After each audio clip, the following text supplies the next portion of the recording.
अगर आप सब चाहते हैं जीतराज प्रेमी के वीडियो आप सब तक पहले पहुंचे तो लाल बटन को दबाकर चैनल को सब्सक्राइब जरूर कर ले और साथ में बेल आइकन को दबाना ना भूलें।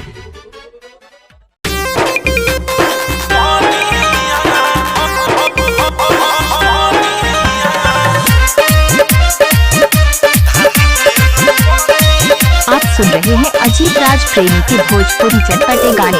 होई गइल पिया पिया धान के रोपनी रहुरो सुरा भात कह दीना जाइया के टोला अपन रोपेला कोला जाना ड्यूटी से बात कह दीना।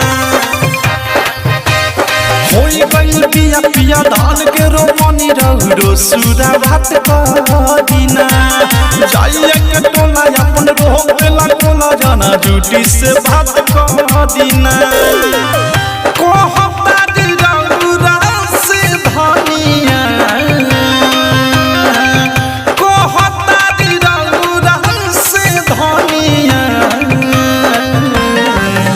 धान के रोपनिया कराई दीना धान के रोपनिया कराई दीना सब कर धानवा रोपाता अपन खेती पछुआता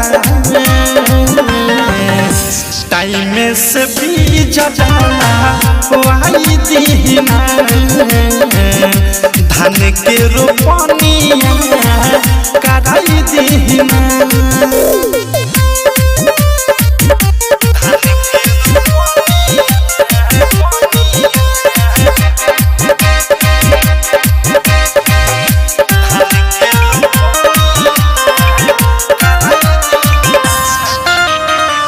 बंद हो लिख ठीक ट्रैक्टर न जाई होई मसाह पैसे रंगरे बताई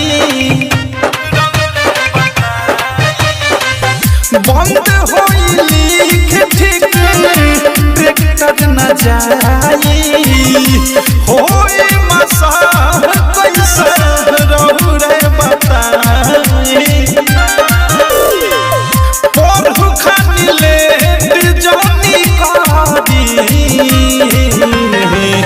कौनो उपाय लगा वाई दीना धान के रोपनिया कराई दीना। डायमंड रिकॉर्डिंग स्टूडियो छौड़ा